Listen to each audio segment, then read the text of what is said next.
Un turpinās stipros skrējiens 3 Sinivilā. Krīt skatītāji, arī viņi izjūt to, ko dara mums šodienas dalībnieki.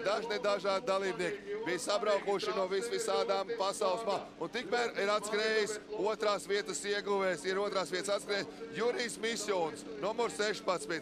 Viņš arī ir pievērts šo disciplīnu un nedaudz ir zaudējis uzvarētājiem Jānim Krumiņam. Kurš tev skrējiens? Otrais. Un?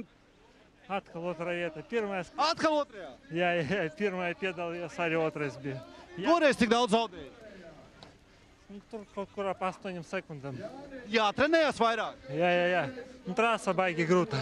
Un bija lūk arī šādi līdzjutēji, bija augstskolu līdzjutēji. Un tūlīt sāksies īstākais komandu pārbaudījums. Komandas ir noilgojušās. Viņi veselu stundu gaidīja, kamēr dos viņiem to iespēju doties šajā pārbaudījumā. Stipro skrējienā 3. Ļoti daudz komandas no Latvijas Telekom bija 24 komandu pārstāvniecība. Dažādi novadi, pašvaldības, augstskolas, karavīri, pavāri. Nu kas tik nebija olimpieši un sportisti. Vīri gados, vīri mazāk pieredzējuši. Dāmas, katrā komandā obligāti bija jābūt pa dāmām. Bija tikai 4 dāmu komandas, tā kā, nu paskatieties, cik pārliecinoši viņi uzsāk. Bet atcerieties, ka komandām ir viens ļoti nopietns nosacījums. Viņiem ir jāfinišē visiem 4 kopā, rokās sadevušies. Un tas ir ļoti nopietni. Un te tiešām varēja redzēt to, kāda kopība, kāda izpalīdzība, kāda draudzība vieno šīs komandas. Un tas ir īsts pārbaudījums un īsts saliedēšanas vingrinājums, kurā tiešām komandas saliedējās. Neskatoties uz to, ka varbūt kādam, ja ne varbūt puisim, varbūt meitenei palika nedaudz grūtāk. Viņi nepameta viņu šajos šķēršļos, viņi turpināja. Un noslēgumā pēdējie kā distancē devās fantastiskie meni no Valmieras. Spidermans, Supermans, Batmans un viena gumisieviete. Nu, skaisti. Nu, nedaudz atrāvies viens no komandas dalībniekiem. Viņš domā, ka arī pārējie pārliks. Un sākās krišana 7 pakalnu dīķos iekšā. Otrais šķērslis, par ko daudzi runāja. Un ļoti īpatnēji tieši otrais šķērslis un Rudolfa dīķis, 31. šķērslis, pie paša noslēguma bija tie, par kuriem visvairāk dalībnieki teica, ka tā izvilka no viņiem ārā visus spēkus. Runājot sacensību laikā arī ar cilvēku, kur ir veikuši pat pusmaratonu. Viņi teica, no pusmaratons tas tāds nieki salīdzinot ar to, kas bija jāpārvar šeit. Tā kā tāds, ja kādam iepatīkās šādi pārbaudīt sevi, lūdzu, ticiet man, tagad tā ir kļuvusi par svētku svinēšanas tradīciju. 4. maijā mēs tiekamies, nu jau, es domāju, ļoti daudzus gadus Sinivilā. Šī trasa tiks pilnveidota, ir organizatoriem iecere uzbūvēt lielu kalnu. Nu, ne gluži varbūt tik liela kā Gaiziņš, varbūt drusku mazāk, lai var redzēt un filmēt visu šo trasi. Trase paliek stacionāri, ja varbūt kādam iepatīkās, vai kāds uzņēmums ierauga, vai kāds grib nosvinēt, varbūt 18 vai kādu citu jubileju. Un, protams, iespēja būs svinēt arī Sinivilā Jāņus. Tātad no 23. uz 24. jūniju Sinivilā tiks svinēti fantastisks notikums. Rudolfa Jāņa Sinivilā tautas lielfestivāls. Jau no 12. 23. jūnijā jūs gaida, ierodamies 6 skatuves, maziņas un lielā Krājbankas 7. skatuve. Lielākais vainags tiks pīts dažādi ugunskori, teātri, kino un vairāk citu pārbaudījumu. Lūdzu, Sinivilā jūs paskatieties, cik skaisti tur ir. Iespējams, ka varbūt kāds sadomās arī pārbaudīt, jo trase turpat atradīsies. Nu, es nezinu, vai ļaus Sinivilas, tā teikt, pārstāvi viņu izmantot Jāņu, jo Jāņos jau jūs paši ziniet, kā mums te ir gājis, braucot arī ar mašīnām, ka mums ir bijuši asiņainie Jāņi, ja? Es domāju, ka to nevajadzētu varbūt darīt, bet kādu šķērslīt, protams, jau var pārvarēt arī Jāņos, jo trase būs tur, viss tas būs palicis, varbūt putu vairs nebūs, varbūt vēl kāds šķērslīts būs pazudis, bet kopumā viss tur būs palicis, un to var izmantot. Un tieši jūs varat novērot savos televīzijas ekrānos, kad komandas tiešām turās kopā. Gaiši, balti, smuki krekliņi bija sākumā, dzelteni, Saldus Jaunsārdzē, viņi ir bijuši pat starp godalgotajiem. Izcīnījis godalgas daudzos citos skrējienos iepriekšējā gadā. Ļoti daudz to Saldus pārstāv, ļoti daudz. Un komandas ar Latvijas karodziņiem uz numuriem, tās ir pašvaldību komandas. Arī komandas bija atsūtījuši un pieteikušās pašvaldību. Tā kā es jums ticiet man, mēs šodien uzzināsim spēcīgāko Latvijas augstskolu, spēcīgāko pašvaldības komandu un, protams, spēcīgākās komandas, kuras startē uzņēmumu, draugi, paziņas un vienkārši tie, kas grib pārbaudīt sevi. Arī Tukumdomes komanda, kurā skrēja trīs olimpieši. Tukumdomes komandā skrēja 3 olimpieši. Nu, abrīnojam, 3 olimpisko spēļu dalībnieki. Un runājot ar viņiem, viņi teica, šis Raimi ir varbūt pat grūtāk nekā tikt uz olimpiādu. Bet viņi to izdarīja, viņi pierādīja, ka Tukumdomes pārstāvi ir ļoti spēcīgi. Viņi pievarēja šo 6,5 km garo 33 šķēršļu bagāto trasi. Nu, pat it kā tāds viegls šķērslīts, bet tas jau ir ļoti ilgi skriets un nav nemaz tik viegli trāpīt starp tiem baļķiem. Un tur ir uzvērts lauks, tā kā pavisam grūti tas ir pārvarēt. Un lūk, LNT komanda ar sporta žurnālistiem Līsbovski un Bārbaku. Jā, viņi saka, ka tas ir labais.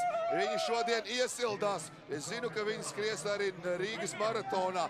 Nu, ļoti apņēmīgi, nu, fantastiski. LNT komanda, gan Andrejs Ēdis, Niks Volbārs, gan atsevišķi vēl speciāli izveidot komanda ir šai trasē. Tas ir apliecinājums, ka LNT ir spēcīgākais televīzijas kanāls Latvijā, jo viņi pieveiks to, ko, kā es teicu, es nezinu, vai visi dalībnieki finišēs, bet tas ir pat drosmi. Un arī šāds pārbaudījums zem tīkliem, tā kā kara laukā ir jārāpo pa ceļiem, pa dubļiem, zem tīkliem, jāpārvar kārtējais šķērslis. Un komandas vienotru stumj uz priekšu, pasniedz roku, atbalsta uzmundrina. Un vīri vienmēr pieskata dāmu, lai viņa tiek līdzās. Un tas ir īsta draudzība, tas ir īsts pārbaudījums, tas ir vairāk varbūt pat patiesāk atbild olimpiskajiem principiem nekā dažs labs olimpiskais sporta veids.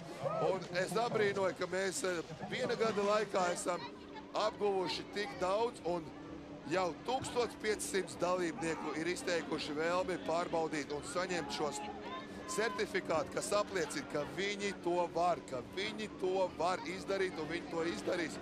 Un jūs jau paši esat manījuši, ka daļa jau ir finišējusi. Un šī ir viena no grūtākām vietām trasē Pirtiņa, kur nav viegli. Apkārt ir dzeloņdrātes, baļķi, atbalstītāji ar karogiem. Putu tunelis, kas daudziem uzdzen patīkamas un krīt arī vīri putās, nu ir tas teiciens. Pēc smaga darba šīs tās kādreiz mēdz būt putās. Te bija ne tikai tās putās, te bija visi cilvēki putās, kas veica šo distanci. Jā, nu, šķēršļi bija dažādas. Gan siena ruļļi, gan mamma daba, speciāls 60 metru garš pārbaudījums, kur stiga kājas līdz ceļiem iekšā. Bija mucas, bija speciāls tīkls pārvelts pāri, aizsarga mūri, ložmetēji kalns, kuru caur ūdeni jāuzrāpjās, bija ļoti augstā stāvā kalnā.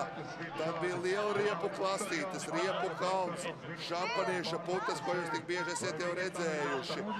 Atspirdzināšanas no ugunsdzēsēju aparātiem, tad zem tilta, zem vagoniem bija jāliet, cāskrien caur ugunskuriem, jālec dīķi, jārāpjās pāri tīklam, un šie ir līderi, šie ir līderi, viena no līderu komandām, kas ļoti veiksmīgi. Un lūk, tipisks tas, kas notika šodien Sinivillā, kā vajag darboties draugiem, kolektīviem, pārbaudīt sevi un saliedēt kolektīvu. Nu, tas ir vairāk nekā team buildings, jo te bija jāpārvar arī sevi iekšēji, kad tiešām gribējās teikt, nē, man vairāk nav spēka, es nevaru, negribu. Un paskaties, lūk, puiši gaida meiteni, palīdz nokāpt, atbalsta. Lūk, kas ir vajadzīgs mums Latvijā. Šāda ticība, atbalsts un palīdzība. Tas ir tas, kas mums tik nepieciešams. Un mums ir jātiec, un, protams, šie sarežģītie, vai krīt meitene, bet puisis neizlaiž viņa rokas, viņas roku no rokas savējās. Viņš tic, es nezinu, varbūt kāds arī, varbūt pēc šāda skrējiena arī bildināja kādu meiteni, jo te ir īstais brīdis, kad ir pārbaudīts šādā veidā uzticamību un draudzību. Nu, droši var bildināt ar šādiem cilvēkiem. Mēs varam sasniegt un tik daudz kur. Jā, lūk, ir finišs, dalībnieki aizskrien nepareizā koridorā, bet tas vairs nav svarīgi. Tas vairs nav svarīgi, nav būtiski. Komandas arī pamazām tuvojās finišam. Komanda finišē, dažas vēl turpina cīnīties ar šiem sarežģītajiem šķēršļiem. No kura rakstīts ziepes. Tas droši vien attiecībā uz to, ka LNT kanālā, protams, tas tāds žargona vārds, bet nu, tā ir rāda šīs ziepju operas, kur ļoti daudz skatās. Un arī Latvijā ražo viens no pārbaudījumiem. 18 metrus garie tuneļi. 18 metrus gari. Iedomājieties, priekšā aizmugurē tumšs. Cilvēki vien cauri, tu nejūt, kur tu esi. Un tur pār tīkliem, aiz tuneļiem redzat arī pār tīkliem. Un šī ir novada komanda. Spēcīgākais novads Latvijā ir Jelgavas novads. Pašvaldība, kas ir visspēcīgākā. Tie, kas neatbrauc, tie pašvainīgi. Šie atbrauc, un viņi ir visspēcīgākie. Viena no uzvarētājiem, viena no labākajām komandām ierodās. Viena no labākajām, jā, Jelgavas novada domas komanda ir stiprākā pašvaldība. Un lūk, apbalvošanas ceremonija. Cilvēki ir izmantojuši iespēju nomazgāties dušās, bijis siltās vaļas, pirtis, daudz kas. Un šī ir viena no komandām, kura saucās Superkomanda. Viņām bija ļoti skaisti tērpi. Un tās ir meitenes, 4 meitenes, kurām bija ļoti skaisti tērpi. Un komanda, nu, atvainojiet, saucās, tā arī saucās Pupi gaisā. Saucās šī komanda Superkomanda, kura pievarējušos 6,5 kilometrus 4. maijā svinot šādi svētkus.